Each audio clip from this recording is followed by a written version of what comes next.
figure it out, don't we? Mm-hmm. All right, guys, you're tuned into another episode of the Talking Shed podcast, and today it is the second to last day from February, and tomorrow is the 28th. Cody doesn't believe me. He's checking his phone here, and it is, in fact, the 27th today, Cody. So March 1st is Saturday, and so, yeah, another month in the books. Mm-hmm. The short month, but you get through February, and gosh dang, it flies. Mm-hmm. We've been teased with some warmer weather this week, and that as soon as the roads cleared for us, we just had to deliver stuff. Mm-hmm. That's all we did all week. Yeah. I mean, today at one point, you, me, Grandpa, and Dad were all on the road Delivering something or picking up. Yeah. Mm-hmm. Wild. So it's it's that time of year because we had snow on the roads, we had salt on the roads, and so I don't know, for about a month and a half we were tied up from being able to deliver. So as soon as it got nice, we're like, well, let's get this stuff out of here. Well, there's two things that, of course, the customer wants his product, but then we want the trades to get them sold. So there's a couple sides to that, but yeah, that's all we did today, and that's all we really did all week. I was dang near to Kentucky yesterday with a spreader. Dad headed to Western Indiana today. Yep. Grandpa went to, where'd he go exactly? Right around South Bend, Indiana, with a Yetter Magnum bar. Yep. And then, I was in Van Wert, Ohio today, and I think I might end up going up to Northern Indiana tomorrow and getting that guy his weights and points. Yeah. Getting that done. Yeah. So that's basically Michigan. But so a lot of stuff going on. Yeah. We're just kind of going everywhere in which way direction. So with customers that you're talking to, what's some of the common topics? Mainly guys just kind of gearing their planter up. Liquid storage has been a big topic here recently as of this week. Just like Enduraplast tanks? Or Enduraplast tanks, tender trailer type stuff, inductors, kind of that odds and ends stuff. Guys are getting geared up for spring. This nice warm weather is kind of basically got them thinking about, oh man, last year it wasn't I wish I'd had this so that way it would have made me more efficient spraying or something along those lines. Mainly liquid logistics, and anything to do with handling the liquid, whether it's the storage or the mixing or I've seen that too. I've seen a lot of for me it's been all things planters. I mean, I did some RK stuff for gauge wheels today. I talked to a guy on a Kinsey. Quoting some tanks on a Kinsey. Tanks have been pretty popular to be quoting. I got a couple of Enviro kits for Case 2150, and then they're a blue planer, monosim. Yeah. Yep. For a guy out in Washington State. Really? Yeah. So. Sweet. Yep. Yeah, I've seen. Kind of seen a lot of things going. Yetter innkeepers in the last couple weeks, we've sold 100 plus rows of those things. Yeah. Bex has the PFR and they're doing the studies and they're seeing a lot more advantages to deep placement of the fertilizer and also being able to seal that stuff off. Yeah. So that's a big thing. I mean, the tips that I have for guys out there right now, being that we're basically March 1, okay, you're probably sitting with the planter that you're going to be running, most likely. Like, sure, there's guys that are going to trade in the next 3 weeks, and whatever. But the majority of the guys are running. They're sitting with their planter in the shed, right? So I have a lot of guys that ask me, what do I need to be looking at? My tip for you guys is, go look at your planter. And think back to some of the pain points maybe you had with it. What were they? People aren't going to go drop $250,000 on their 12 row planter here in the next few weeks. Right. So let's focus on, let's look at something that you can get take $400 a row. Okay. Let's do $400 a row of work to your planter. Mm-hmm. Well, seed disc openers. Yep. Okay. Let's check those. That would be $100 a row. Mm-hmm. Let's check the closing wheels. Yep. That's going to be $200 a row. Mm-hmm. And then look at a replacement kit, such as a worn out item on there, whether it's the gauge wheel arms or, anything that has got slop. I mean, even if it's the parallel arms, yeah. Granted, you're going to be talking $450 a row yeah. for parallel arms, but still look at those little things because, you sit there and look at that planter and study it. Not only that, but what can you take off of that planter? Mm-hmm. I've had so many guys take off a Kinsey single disc opener to put on the TT300s. Absolutely. So, okay, let's sell them on Marketplace for $150, mm-hmm. and now you've got a larger budget to play with. Right. Because if you can get by with that planter this year, you can get by with it next year. Mm-hmm. And if you just keep making a couple small upgrades, do closing wheels, seed disc, and gauge wheel arms this year. Yeah. Do maybe planter, fertilizer, and row cleaners next year. Something that doesn't burst the bank by any means. Just some little knick-knack upgrades that, as you keep doing them throughout the years, by the time it's all said and done, you're going to have a planter that's going to last you the rest of your lifetime, and it's going to be decked to the moon. Yeah, I mean, it's, sure, with larger acres or absence of manpower, you're going to need more rows. Mm-hmm. So you may need to go from a 6 to 12 or 8 to 16, whatever. Mm-hmm. But overall, if you can take a planter and just keep picking away at it, you look at a lot of these planters that are getting traded in online and stuff. They're still running no-till coulters. They're still running long arm row cleaners. They're still mm-hmm. running smooth closing wheels. And, that's kind of where we specialize and step in, and we've done it to so many customers. Just we're doing this stuff on small budgets, and making a huge difference to their planners. Mm-hmm. And that is my advice to you guys out there sitting in the shop today, thinking, what do I need to do? Well, wiggle that tailpiece on your John Deere 1770, mm-hmm. because if it's got an inch each way of slop, those closing wheels aren't doing you much good. No. Check the gauge wheel arms, check the seed disc openers. If you're running no-till coulters and you're dead set on no-till coulters, that's fine. I'm not going to arm wrestle you over it, mm-hmm. but just make sure, I ask that you make sure they're not running deeper than your seed disc openers. Yep. Make sure, that you're watching them through the field and just don't let them be a negative and be pushing trash down and through there. So, and I urge you to just try a row cleaner too. Yeah. I'd be happy to send a row cleaner to guys. I've done it many times. Mm-hmm. But yeah, I'm seeing guys focus on the small stuff, get back to the basics, and just making a planter that you can do some serious planning with and still have a phenomenal ROI at the end of the day. Mm-hmm. So, and that's what we're seeing. That's what we're working a lot with guys. And you look at the guys who are doing nutrient banding, whether it's through a strip till rig or a Yetter Magnum or a Nutrient Pro 4000. I've had a lot of guys focusing on banding nutrients, just for the fact of better placement, better availability to the crop. And that's been a big deal. I mean, look at all the strip till units we've done, mm-hmm. and look at the Nutrient Pros that we're doing. Yeah. The Yetter Magnums. Yep. Everyone's wanting to take that fertilizer and put it in that zone. I was about ready to say that. I was going to say just fertilizer coulters in general have been huge within the last 3 weeks. Yeah. There are those guys that maybe had their planter in the shop there in January, got through that, got that ironed out.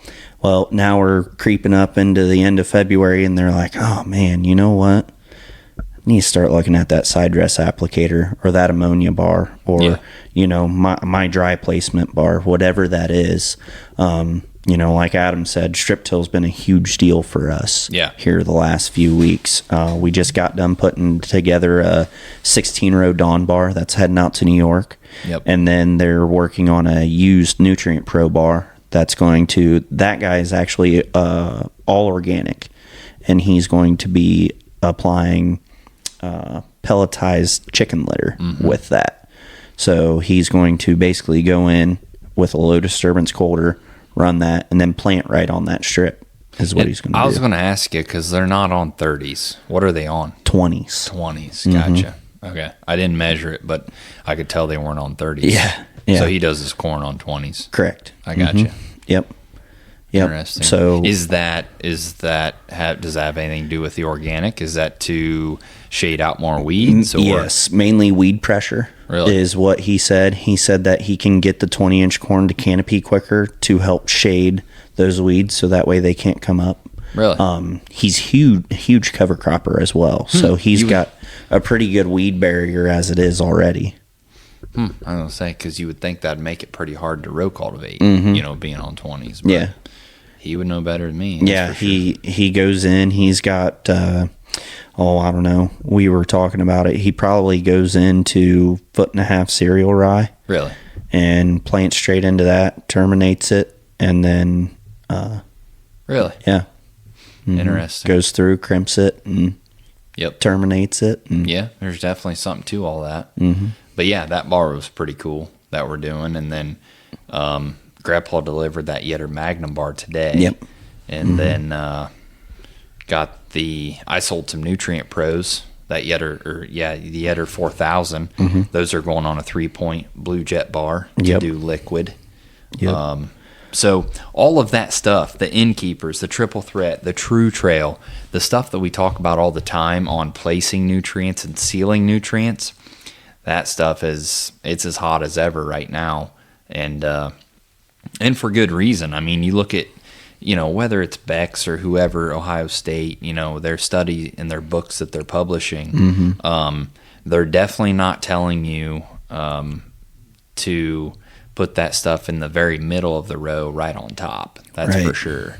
Don't get me wrong, we sell the the Triple Threat, and I strongly believe in that product, but we're also putting it at the base, ground level, ground zero, right there where the roots are.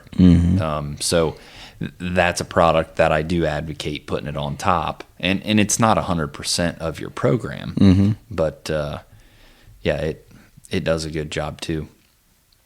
So,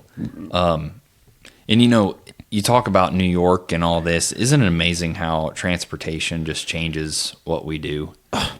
Like, it's insane.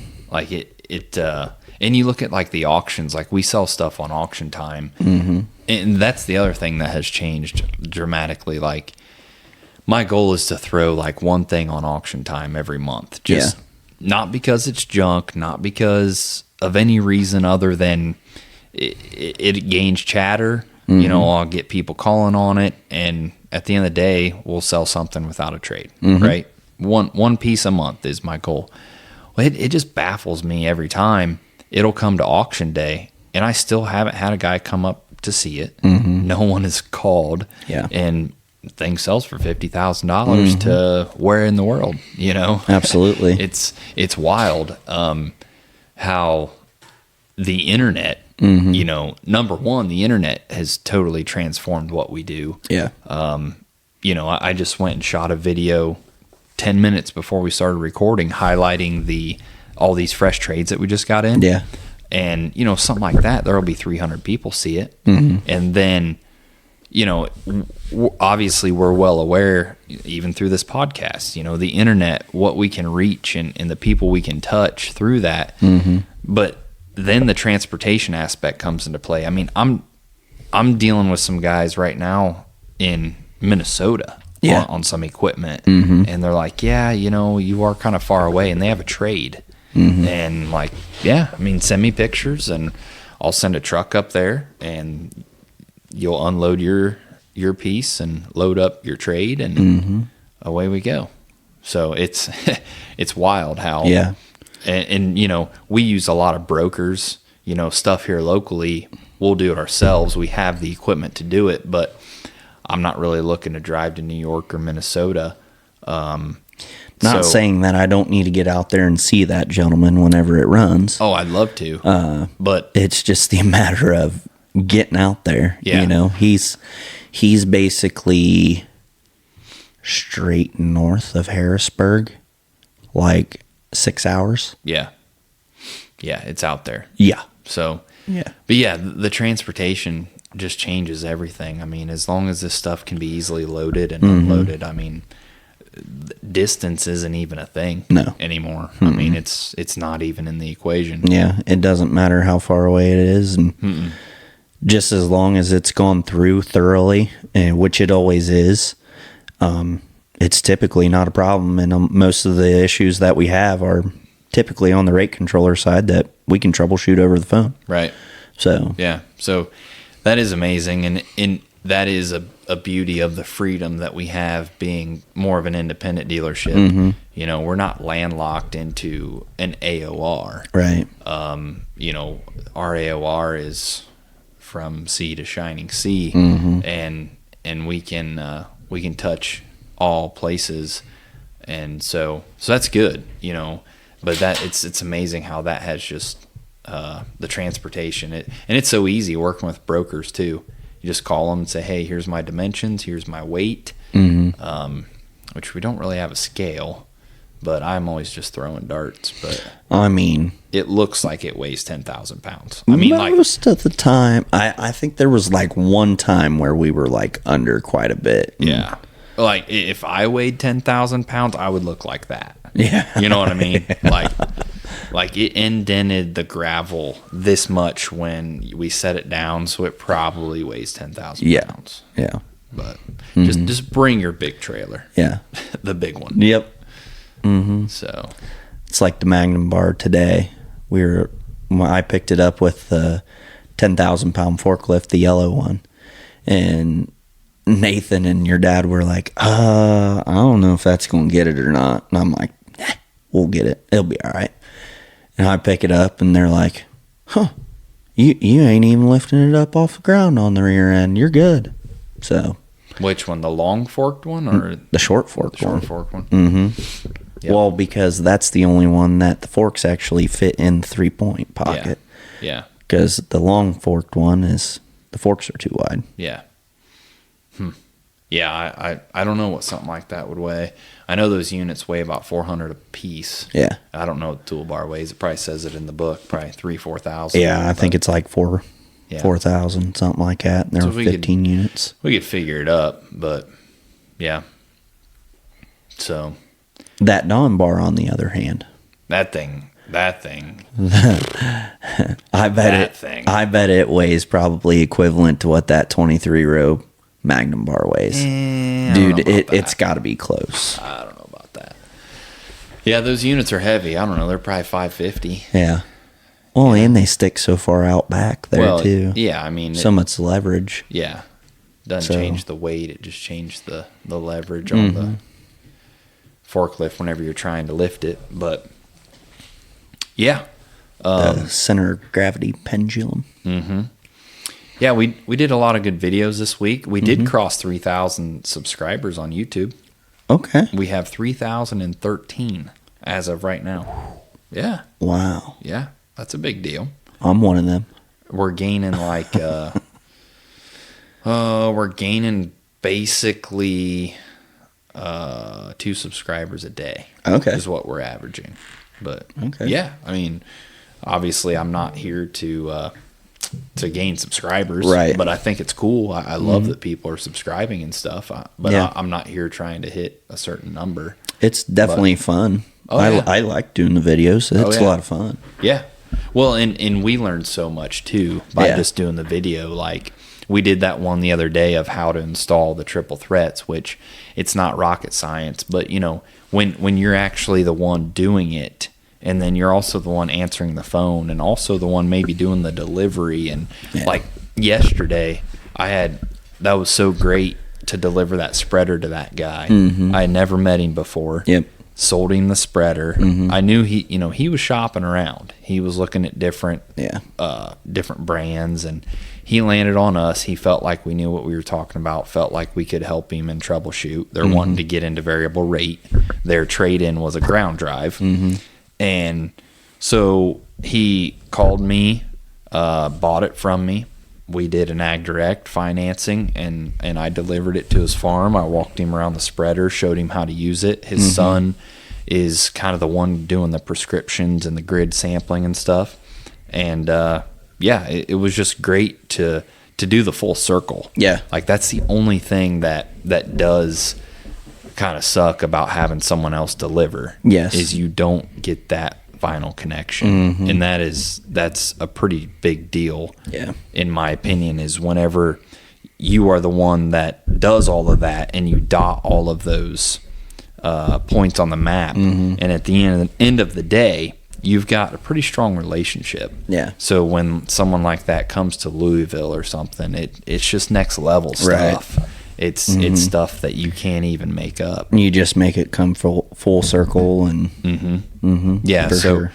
so I really enjoy being able to go out and deliver. Just like today, I delivered that top air. Mm-hmm. I had been to that farm like twice, but it's been a long time ago. Mm-hmm. And I don't even really know how they got my number, because to do that deal, he started texting me. Oh, okay. But I know I dropped off business cards there in the past. Yeah.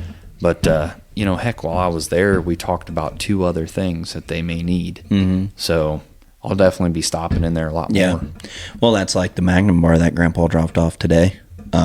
He texted me and hit me up on some shark tooth blades for his Yetter 2940s. Yep.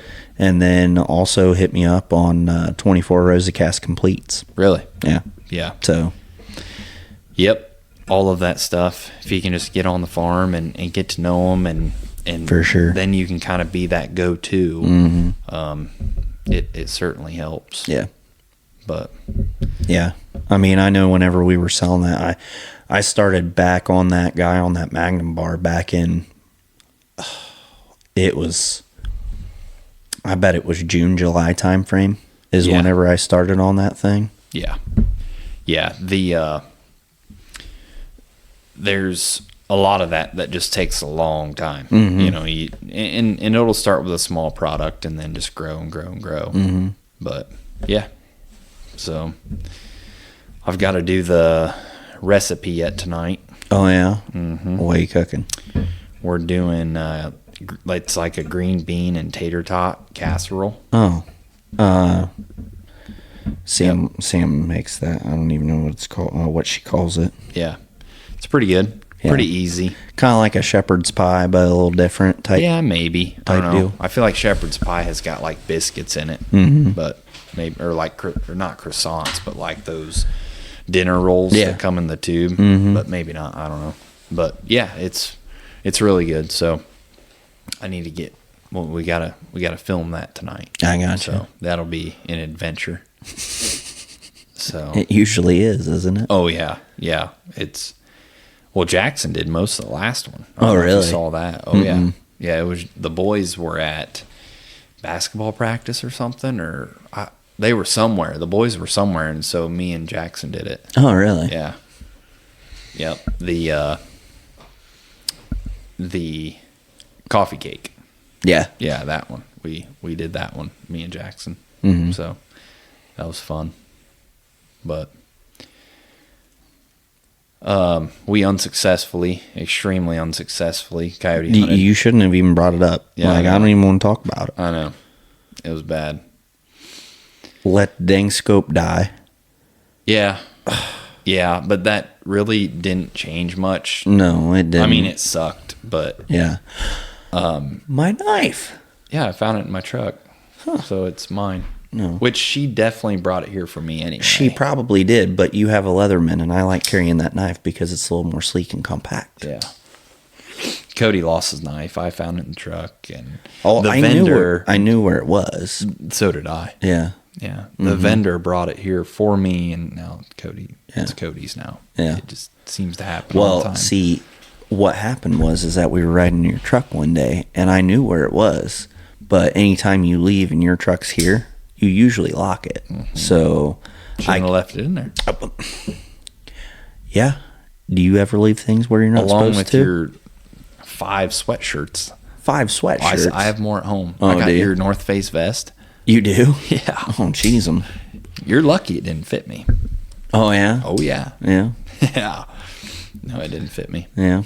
Oh, my gray puffy one. Yeah. Yeah. Mm-hmm. But anyway, yeah, we went coyote hunting, and man, we thought we had it. We thought we had it licked. We left early. We planned this thing out, or I did anyway. And my goodness, we couldn't call on a coyote if we had its phone number.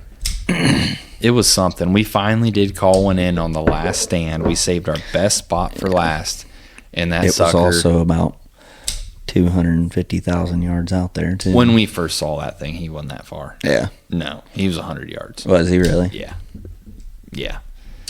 And he just popped out, and I knew that within 10 seconds he was going to wind us. Yeah. And Hunter was like, dog. I was like, you better figure something out real quick. Better shoot him. Something real quick. Mm-hmm. And click, click, click, nothing.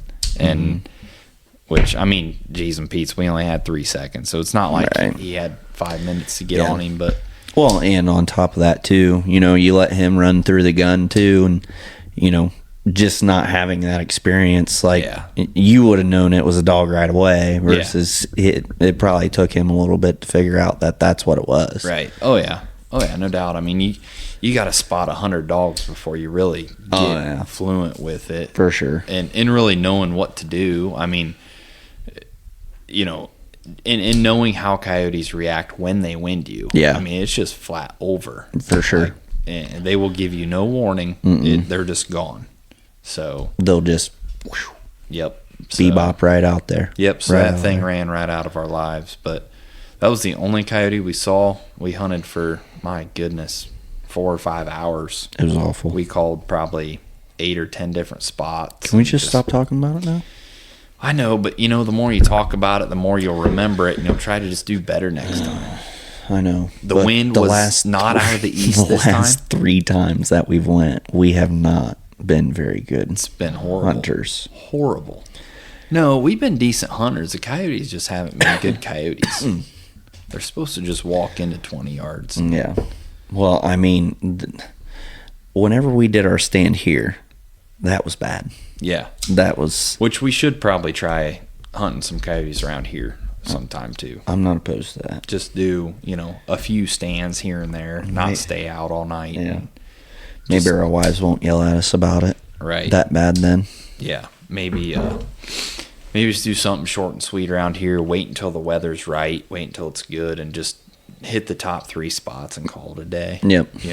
For sure. Don't sit out there all night trying to call into a bare open field. Right. But yeah. Anything else you got going on this week? Not really. Yeah, I don't know where I'm heading tomorrow. I need to go. I need to either deliver those parts or... I do have to go down to Troy tomorrow. Talk to a guy about a red ball setup, and then we got to rebuild his Magnum bar a little bit. Yeah. So get him tidied up and ready to rock and roll. So yeah, I need to get to Northern Indiana. I sold those innkeepers. They go down south. I need to get down there. Our next show's the Ohio Beef Expo. That's coming up mid-March. So we'll be down there for that. I know there's a lot of customers that go to that. That's turned into a big deal. Yeah. But so many people go there. A lot of stuff going on. And it's not just people from Ohio either. Yeah. It's people from all over God's creation. Yeah, I mean, they stretch it out to Thursday through Sunday now. And so we'll have to set it up Wednesday. But yeah, that'll be a good deal.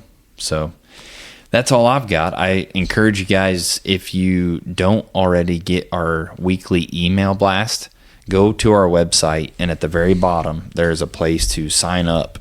Enter your email into that, and you'll get our email blast every Friday morning. It'll be all of our week content, throughout the week. Pictures, videos, this podcast.